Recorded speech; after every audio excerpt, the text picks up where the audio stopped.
This Shabbat we're going to read two parashot, Mattot Maeei. And by the way, this Dvar Torah is dedicated in blessed memory of my father, his Yom Petirato Hayta Hayom. Today was his Yarzayit. And also in blessed memory of my uncle, Tawfiq Baruch B'Mazal, who passed away the day of tomorrow on Rosh Chodesh Ad. There was only one year and 1 day difference between their passing. Incidentally, today also is Yom Petirat Rashi. Kaftet Tammuz, Rashi Niftar Min Ha'olam, and tomorrow Rosh Chodesh Ab, of course everyone knows it is Yom Petirato Shel Aharon HaKohen. So all of them יתשפעונה בזכותם יהיה לנו כל טוב. Parashat Mattot starts with the issue of vows and swearing, nedarim and shvuot. Basically, somebody can vow that for example, I cannot eat apple, I cannot eat grape, or he can create a sur. He can say something that is forbidden that is usually not forbidden. Or shevua, on the other hand, he can create for himself a restriction that is usually not forbidden. And the Torah said that when somebody makes a vow or swearing, that he should fulfill it. Hiוצא מפיו יעשה, whatever says he should do. And the issue of respecting somebody's word is repeated later on in the parasha, when the Shevet Reuben and Gad requested from Moshe Rabbeinu to stay in the east side of the Jordan River. And then there was a negotiation, and then they committed themselves that they will go and fight with other Israelites to get the land of Israel. Moshe Rabbeinu told them that whatever comes out of your mouth you have to respect. And later on in Devarim, in Parashat Kiteseh, the Torah said, Mosat sefertecha shmor ve'asita, that whatever comes out of your mouth you have to respect. Kasher nadarta nedava asher dbarta beficha, that if somebody does neder, that he has to fulfill it. So we can see here that the Torah puts significant importance on the spoken words.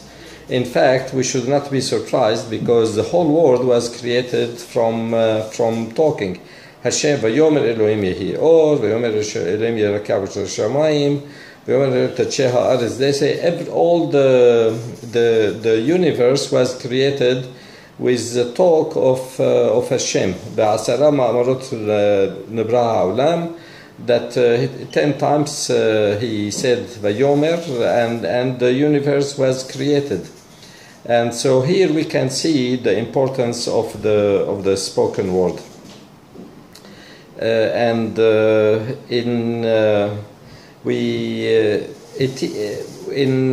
Like we said before, that the spoken word can create a new status to an object or to the human being, and this is the difference between the Shuvot. And in fact, those who follow the Daf Yomi, now they are in the process of reading Nedarim. Unfortunately, I am not one of them. And basically, there is whole Masechet that talks only about this. So to show you that the Torah and the rabbis put significant importance on the spoken word. And we should not be surprised again, because the spoken language is only a gift to human beings at Hashem. Onkelos, which means that he blew nishmat, he created him to the Adam, and Onkelos translated it ruha mimallela, that ruach, that soul that talks, and so he summarized here the whole human being, that he is able to talk. We do know, we are aware that some animals can communicate with each other, but definitely not to the sophisticated of spoken language and not the written language. They don't have literature, they don't have something that they leave to their children. This is with the exception of human beings. So now here we can understand the importance of the spoken word. And not only the universe was created with words, even the families. We, in our religion, the wife, when the husband will say, "Inda keddushim hariat mekudeshet li," now he created a new status to that lady, that she cannot go with anyone else, even though they did not have any other relationship, just this world. She is not free anyone. She is mekudeshet. And that will create the regular restriction of a almost married woman. Again, I would like to repeat myself. I almost say it every time. I disclaimer that I'm not a rabbi. I don't know much about halakha. For that you have to ask, but I do know that it become mekudeshet and all with the word. So the Beit Yehudi is created only with words. Now, in business, we have, this is very, very important. I remember I am born in Halab, as you know, and in Syria. Among the Jews and Gentiles, the spoken word means a lot more than contract. It meant a lot more than a note. When they say tki'at kaf, it means that shaking the hands, or they used to say on their chest that I guarantee that, and you got my word. Or those who did have mustaches, they used to touch their mustache. يحلفوا في شواربي, I'm going to do that. It meant really a lot, and it's more important than any written document. And here, unfortunately, we lost that. Even if there is a written document, and even if it is notarized, people try to create, I didn't mean that, but it has certain restrictions that is not applicable, or that there is contradiction, so the whole document is nil and void. It was not the case in the old world. They have no notary public, they have no even signature, barely. I do remember part of my family, they used to be jeweler, and I do remember in the Bursa in Aleppo, they say that I'm going to buy from you 100 ounces of gold, or whatever amount, and in between, in 10 days, if the price went up a lot or went down, a word is a word. And I do know a relative of mine, in fact my uncle Alav Shalom Gabriel Bildiriji, that one time he committed myself to buy gold, a contract of gold, and it went by hundreds of dollars, and he paid the difference, and without question he said, if I have to sell my house, my clothing, in fact he said if he will sell his underwear to pay that, and people were true to their word at that time. So here we can understand why. In fact, in our religion, there is something that is very, very serious, that somebody who say and he does not who does not fulfill. Like, for example, sometimes there is an issue with Beddin that they cannot, يعني Beddin, somebody is obligated, but still they, for technical reason or halakhic reason, they cannot motsim min they cannot force him to pay. They tell him mishipara, and if somebody hears that the one who had vengeance, who executed punishment, if somebody reads it, it's very, very scary. Mishipara מדور מאנשי דור המבול, מאנשי סדום ועמורה, מצרים על הים, הוא יפרם מי שאינו עומד בדבורו. It's very, very scary.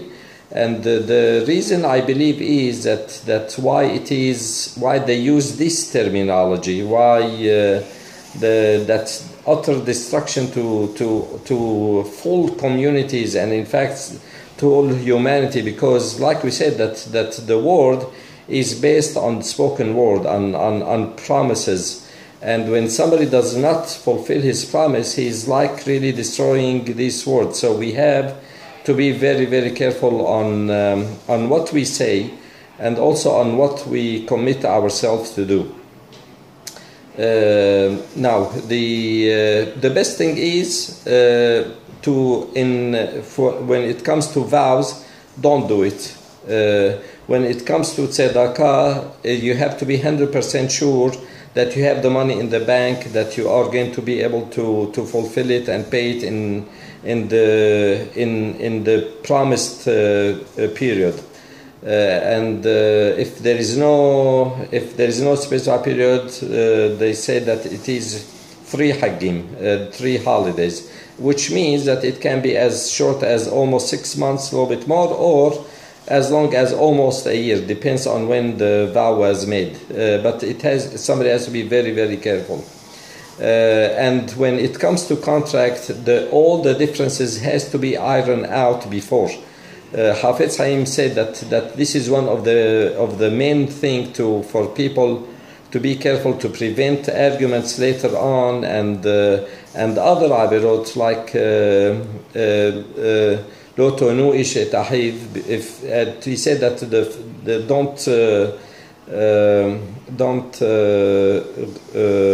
trick others. He said that the most important thing is to specify and have that in writing before, that this is what you are supposed to do, these are your job description, this is what you're going to be paid, and this is when you're going to be paid. Everything, when that, everyone would be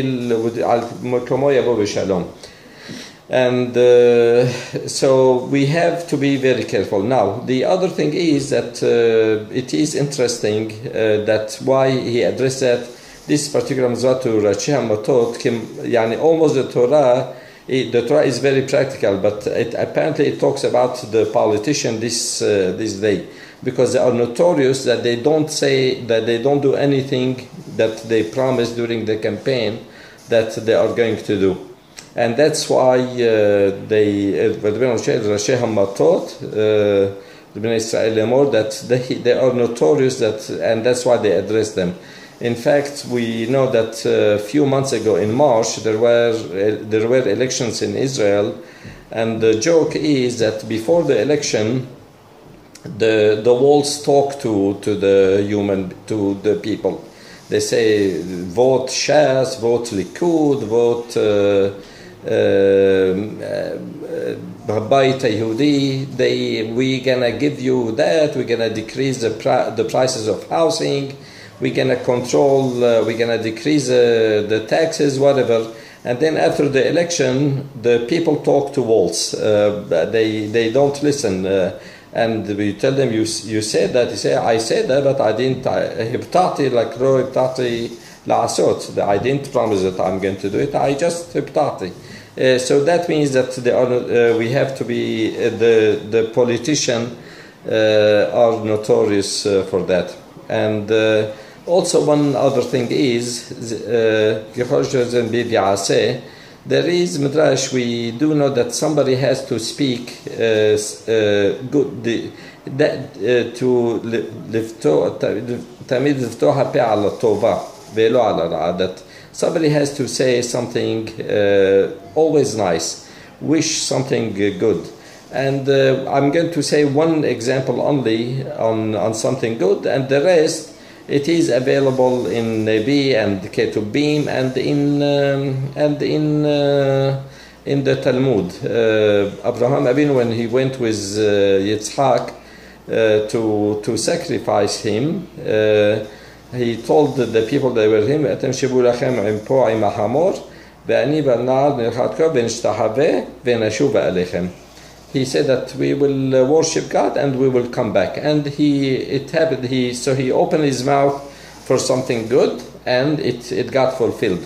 So always we have to say something good. So here, the moral of the story is that the world is a world. The societies are built on that promise. If somebody, we have to always remember that Hashem gave us the gift of talking to human beings, and so it is a specific and special gift to us. Just like if we receive a special gift from a special person or special entity in this case, that we have to preserve it, that we have to use it to the best of we can. Koach HaDibur, the capacity or capability of talking has to be used in the most respectful and useful way. We have to say only something good. We have to fulfill what we say. In fact, the Hafetz Haim, the majority of his talk, of his books and his life work was on how important the talk is. So Hashem, inshallah, He will guide us to use this capability to the best of possible way, and so we can use this gift that He gave us to sanctify His name. Shabbat Shalom.